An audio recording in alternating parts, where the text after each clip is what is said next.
What's happening, NFL fans? This is Christian Stoynev, and today I'm talking about the Cincinnati Bengals. The Bengals, who just reached new contract extensions, not just with JaMarr Chase, but also with T. Higgins, who was on the franchise tag. Now, everybody, I'm sure, is super pumped up and super excited for these guys because everyone has been clamoring about how they need to get paid. Pay these guys. Oh, my God, they franchise tag T. Higgins. Let me tell you something. I think this is a huge mistake.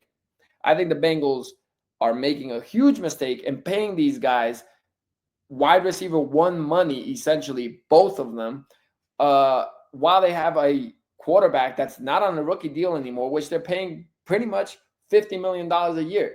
So as of right now, Burrow's cap hit is about 46 mil for this next football season. Let's say, I'm just going to round up. Usually I don't like to round up. I'd like to round down to make my point, but I'm rounding up to 50. So Burrow's making 50, let's say. JaMarr Chase's new contract's averaging 40 mil a year. So 50 plus 40, we got 90. So that's 90 mil already just for your quarterback and your top wide receiver. Oh, and now T. Higgins is getting extended on a pretty much average of 30 mil a year. So he's pretty much at almost CD Lamb money. So now you got another 30 mil on top of the 90. So that's $120 million on 3 players. 3 players. And all 3 are on offense. And so 120 mil, the salary cap is at 279, so 280. So that is approximately 43% of your salary cap is on these 3 guys. That's insane to me. And they're all on offense. It's not even like one of them is a defensive end or something. Like, it's 2 wide receivers. So it's not even a running back. They play the same position. So if one is having a great game, it's canceling out the other one.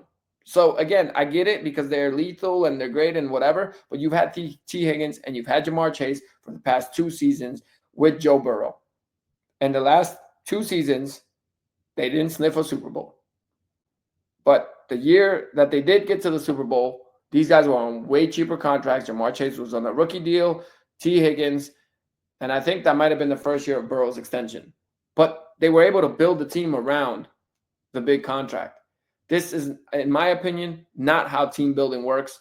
I would have traded T. Higgins. It's fine. If you want to pay JaMarr Chase, 40 mil is the new price for a top wide receiver. That's fine. He is a stud.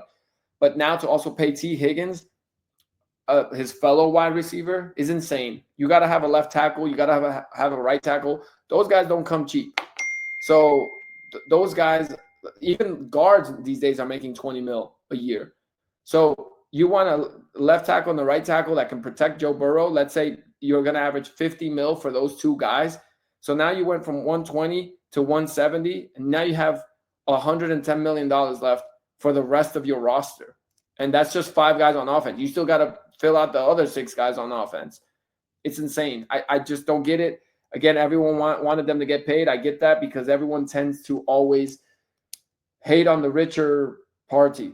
The richer party gets hated on. That always happens. If JaMarr Chase has a chef and the chef wants an extra $200, people are going to side with the chef because they're going to say, JaMarr Chase has so much money. Why doesn't he just pay the chef? There's like the haves and the have-nots. And in this case, even though they have a lot, but when it comes to ownership or an organization and the player essentially is looked at as the have-nots, and people tend to side with them and want them to get paid. And they're like, pay them and pay them and pay them. But that's not how it's going to work. I'm sorry. I'll leave my words if I'm wrong on this. I don't even think the Bengals are going to make the playoffs. They're going to give up like 80 points a game. Like even Trey Hendrickson, who's their best defensive player, wants a new contract, and he ain't going to get it. He can't get it. If he gets paid like a top D lineman, which is what he wants, now you're going to have over 50% of your salary cap on 4 players, and this is impossible.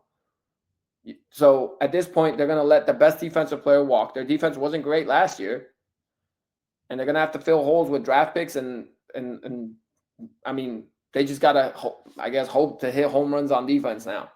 But that's just not the way to do it, in my opinion. Even if it was a running back, sure, maybe, because then I guess you want the lethal offense, and you got the running back and the wide receiver and the quarterback that are all taken care of, or the left tackle. I mean, the 49ers were doing this because they had Brock Purdy making $600 a year pretty much. He was on the cheapest possible quarterback contract you could have. And now that they have to pay him, they got to get rid of players like Deebo Samuel. So I don't get it. I don't get it. I might be the only one. We'll see. We'll see. But I think they made a mistake. That's just me.